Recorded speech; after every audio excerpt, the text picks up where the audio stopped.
पाकिस्तानियों के लिए आज एक अच्छी खबर भी है, हमारे पास एक बुरी खबर भी है।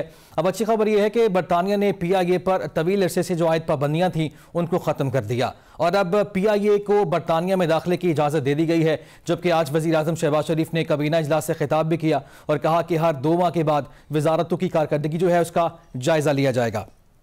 अब ये इकदाम यकीनी तौर पर काबिल सताइश भी है, लेकिन यहाँ वज़ीर आज़म से इस्तदा भी है कि पाकिस्तान और PIA को जिनके सबब पाबंदी का नुकसान पहुंचा उनका एहतसाब ज़रूर करें और एक मिसाल कायम करने के जिम्मेदारान कार्रवाई से बच न पाएं।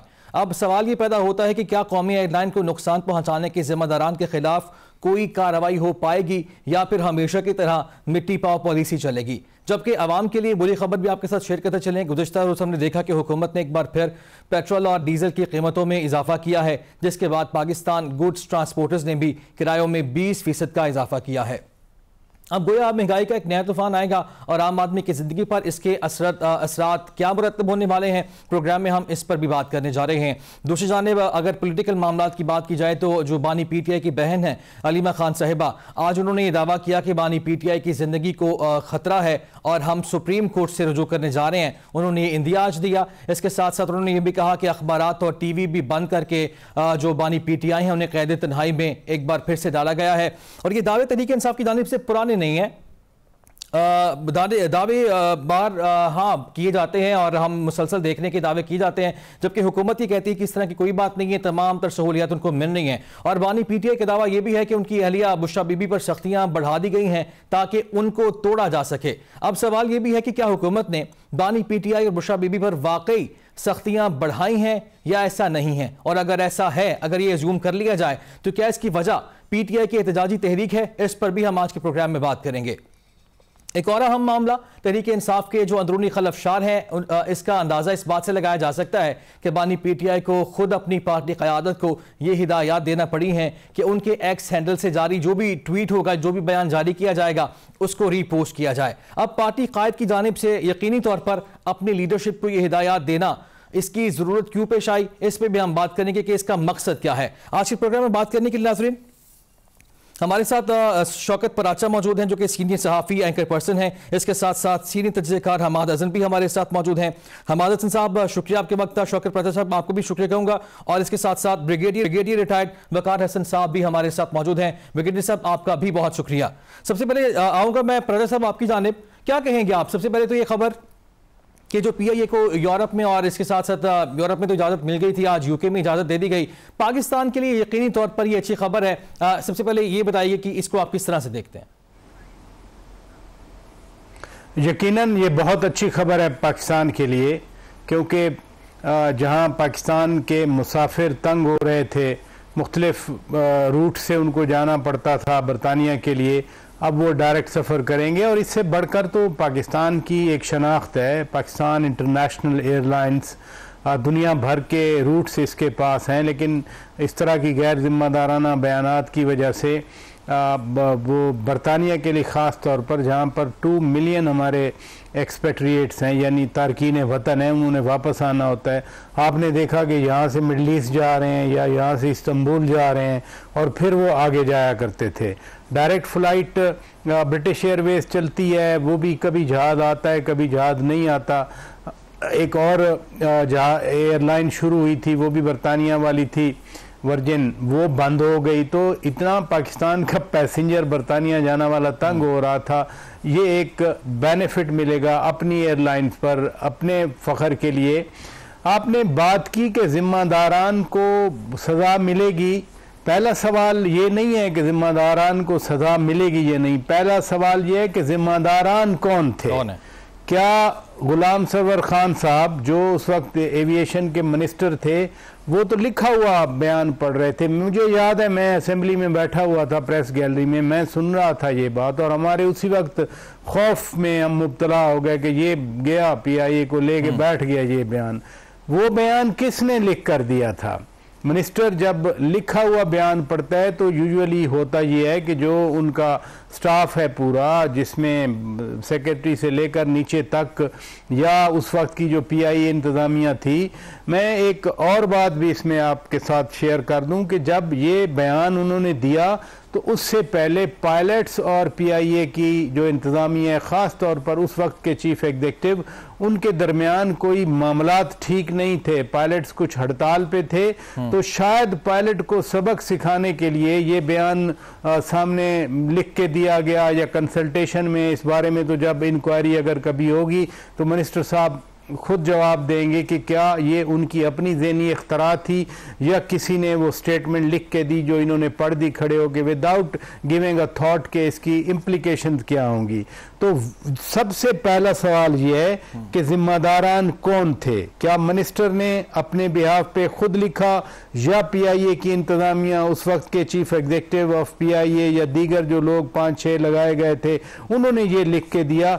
ये जब इस सवाल का जवाब आ जाएगा तो मैं समझता हूं फिर पिक्चर क्लियर होगी कि जिम्मेदारान कौन है। और ऑब्वियसली पाकिस्तान को मटेरियली नुकसान हुआ, अरबों का नुकसान हुआ। पाकिस्तान की पॉपुलेशन, जैसे मैं कह रहा हूं, अगर 2 मिलियन डायस्पोरा है और उन्होंने आना जाना है या उनके रिलेटिव्स ने आना जाना है, आप 4 घंटे यहाँ से जाएं मिडल ईस्ट, आगे 4 घंटे का आपका स्टे हो, वहाँ पर ट्रांजिट हो और उसके बाद फिर अगली फ़्लाइट पकड़ के आप जाएं, तो यहाँ से तो डायरेक्ट 8 घंटे की फ़्लाइट है।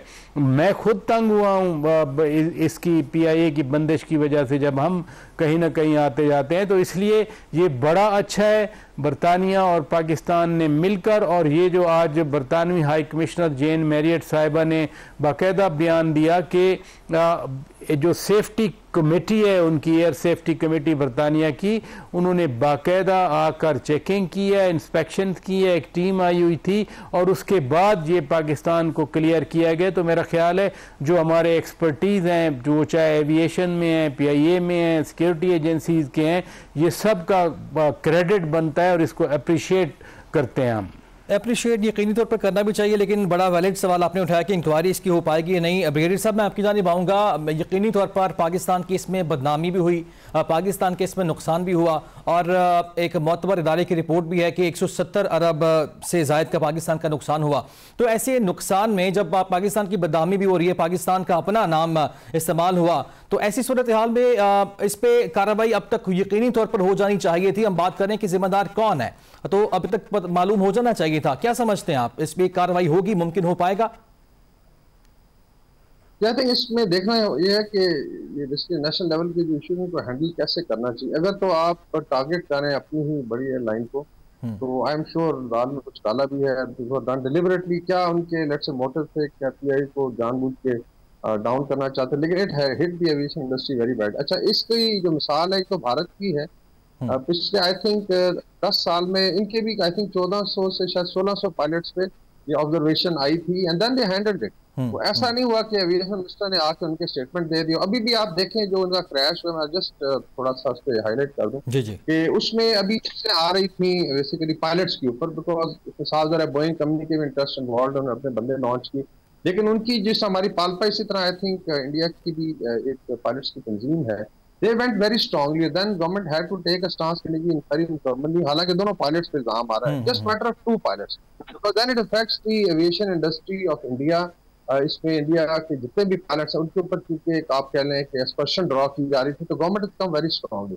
दैट इज, हो सकता है पायलट्स की गलती भी हो। इसी तरीके से भारत का, जैसा मैंने जिक्र किया कि इनका बिल्कुल इस तरह का केस था, इसमें रिपोर्ट्स थी कि शायद क्वालिफाइड नहीं थे या पुरानी डिग्रीज का इशू था, उसको आपको पता भी नहीं चला होगा कि पिछले 10 साल में क्या हुआ है। दे वर वेटेड, उसके बाद जिनको लेट्स से पनिश करना था उसको कर दिया गया, बेसिकली एडमिनिस्ट्रेटिव डिस्पोजल किया गया। लेकिन अगर आपका अपना एविएशन मिनिस्टर आके करता है या डिफेंस मिनिस्टर करता है, और तो इसका मतलब है there was a deliberate effort to not only dent PI बल्कि इसका भट्टा बटाने की एफर्ट थी, एंड इट टुक, इमेजिन कर लें अभी कितने साल हो गए, आई थिंक ऑलमोस्ट अभी हमें 4 साल लगे, ये शायद इससे ज्यादा रिकवर, और खामखा जो है बेसिकली जो आप जितने वेस्टर्न रूट्स थे वो कट ऑफ हो गए। और मे बी कई लोग कहते हैं पीआई को डाउन करने का एक तरीका था, they wanted to sell it off and all that, जो हमेशा होता है। तो मेरे ख्याल में ये जो है आई थिंक इट्स इम्पोर्टेंट कि जिन लोगों ने ये किया, और अगर आई एम श्योर, मुझे अफसोस होता है कि जब मिनिस्ट्रियां चेंज होती हैं और दूसरी पार्टीज आती हैं, ये सारे रिकॉर्ड्स उनके पास है। Where are those secretary aviation के तरह हमारे, या लेट्स से अगर मिनिस्टर ऑफ डिफेंस के पास ये केस है, इसको पूरा खंगाला जाए और चेक किया जाए कि if there is involvement, case में यकीनी तौर पर खंगाला जाना चाहिए, लेकिन मैं ये जानना चाह रहा हूँ कि क्योंकि अब ये बातें हो रही हैं कि खंगाला जाना चाहिए, लेकिन इतने अरसे में जब पता था और कोशिशें भी की जा रही थी कि ये रोड जो है बहाल हो जाए, तो इतने 4 सालों में 4.5 सालों के दौरान इंक्वायरी आखिर क्यों नहीं की गई? फिर वही आई थिंक वही मैं कह रहा हूँ कि कवर अप बहुत किया जाता है, मिनिस्ट्रीज में भी ये इशू है, बिकॉज अल्टीमेटली ब्यूरोक्रेसी वहाँ पे बैठी जिन्होंने ये करना है। दूसरा और भी आई थिंक मेयर्स देखें जो सॉरी टू से पीटीआई के टाइम पे हुए, चाहे IMF का डील है, चाहे पेट्रोल प्राइस है, एक डिलिबरेट है। मतलब हम बेसिकली तो इल्जाम इस गवर्नमेंट पे देते हैं कि इकोनॉमिक हिटमैन बैठे हुए, तो इकोनॉमिक हिटमैन ये होते हैं वो डिलिबरेटली डू सर्टन थिंग के, और बड़ा क्लेम करते थे जब वो जा रहे थे जी, तो खुदा ना श्रीलंका जैसी एक डिजायर थी तो बेसिकली पाकिस्तान खुदा ना डिफॉल्ट कर जाए। तो आई थिंक इसमें सीरियसनेस होनी चाहिए, पार्टी पॉलिटिक्स से मुबर्रा ये चीजें होनी चाहिए, बाई पार्टिजन जो है इस पे एफर्ट होनी चाहिए। अभी आई थिंक गवर्नमेंट के पास टाइम है, they should bring it out, और अगर इसमें पुराने मिनिस्टर जो इन्वॉल्व हैं then they should be punish. ये इससे ज्यादा और क्या होता है अच्छा अपनी स्टेट का या अपनी नेशन का नुकसान करना। बाकी देखें, अभी बताने का मैं देख रहा था कई पायलट्स पे लगे ड्रग्स में इन्वॉल्व थे, बल्कि एक आज खबर थी कि वो ड्रग्स में इन्वॉल्व थे, कुछ पायलट हो रही स्टेट हो गए, उनको 1-2 साल में रखा है फ्लाइंग के बाद उनका ये चीजें वापस आ गई। तो ऐसा नहीं है कि आप जो है मैनेज नहीं कर सकते चीजें, और ये I think this is across the world, ये होता रहता है। लेकिन चीजों को रिफॉर्म करने के बजाय अगर उसका इस तरीके से स्टेट लेवल पे ढंडोरा पीटा जाए on the floor of the house, फिर आई थिंक चीजें बहुत ज्यादा नुकसान होता है। बिल्कुल ठीक, और हमने देखा भी है कि नुकसान हुआ भी है। हमाद हसन साहब, आपकी जानिब में आऊँगा। आपने देखा कि जब PDM की गवर्नमेंट आई, फिर जब 24 के इलेक्शन हुआ उसके बाद से गवर्नमेंट आई, लेकिन जिस तरह सियासी मुखालिफिन के खिलाफ हमने देखा कि पर्चे कटे, लेकिन जहाँ पे पाकिस्तान का मामला था, आज ये बातें हो रही हैं, वज़ीर दिफा ने कहा कि बच नहीं पाएंगे या इनको क्लीन चिट नहीं मिलेगी। तो आप क्या वजह समझते कि अब तक जिम्मेदारान का तयन क्यों नहीं किया गया, इंक्वायरी क्यों नहीं की गई? पाकिस्तान का मामला था, अरबों रुपए का नुकसान हुआ, ये सारे इस बात का एतराफ़ कर रहे हैं। देखिए, अलमिया ये है कि अभी तक हमारी जमहूरियत और हमारा पार्लिमान मजबूती और इस्तेहकाम के उस मकाम पर नहीं पहुंचाए जहां पर एहतसाब का अमल तेज भी हो, शफाफ भी हो। तो यही वजह है कि जब भी कोई हुकूमत आई और उसके पुष्ट पर कुछ गैर जमहूरी कुव्वतें हो, तो हम तो एक तवील हाइब्रिड रिजीम से गुजरे थे, और फिर 2018 में इमरान खान की हुकूमत आई RTS के साथ। तो उसमें जाहिर है कि उसमें ऐसे लोग थे जो कॉम्पिटेंट भी नहीं थे, जिनकी कारकर्दगी भी बिल्कुल जीरो थी, जो करप्शन में भी लथपथ थे, जिनसे तो ये तवक्को नहीं की जा रही थी कि वो रियासत और रियासती इदारों और उसके मामलात को आगे लेकर बढ़ाएंगे। जाहिर है फिर यही चीजें आने थी, क्योंकि उस इंतजाम के लिए, उस सिस्टम के लिए तमाम उन लोगों को उसमें शामिल किया गया था जो या तो इलेक्टेबल्स थे या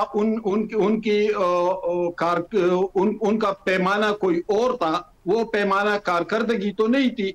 तो जाहिर है ऐसे लोग हुकूमतों में आ जाते हैं, पार्लिमान का हिस्सा बन जाते हैं, काबीना में भी आ जाते हैं, फिर उनके अंदर न वो कॉम्पिटेंसी लेवल होता है, न उनकी कारकर्दगी उस मायार की होती है।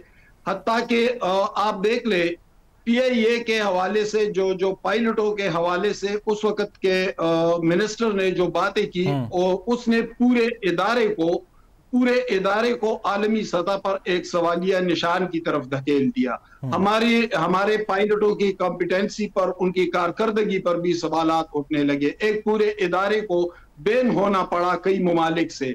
तो जाहिर है ये सिर्फ एक सतह पर नहीं हुआ है, बल्कि ये मुख्तलिफ दूसरे वजारतों में भी होता रहा, करप्शन के मामलात भी थे। तो जब तक हम मजबूत जमहूरियत की तरफ नहीं बढ़ेंगे, जब तक हम मजबूत पार्लिमान की तरफ नहीं बढ़ेंगे, आईन और कानून की आप फरमा रहे हैं कि जब RTS से गवर्नमेंट आई, चलें इस बात को अगर जिस तरह भी देखा जाए, आपने ये भी कहा कि तवक्को नहीं थी कि उस तरह से परफॉर्म कर पाते और मसाइल दी जाए, उसके बाद देखा।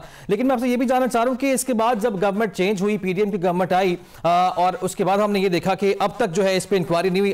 अभी भी हम यही बात करें कि इंक्वायरी इस पर कब होगी। बहरहाल इस पर हम बात करेंगे, सवाल रखूंगा अपने पैनल के पास, लेकिन ब्रेक जाने हमें जाना है, ब्रेक से वापस आएंगे तो हम इस डिस्कशन को कंटिन्यू रखेंगे। Stay with us.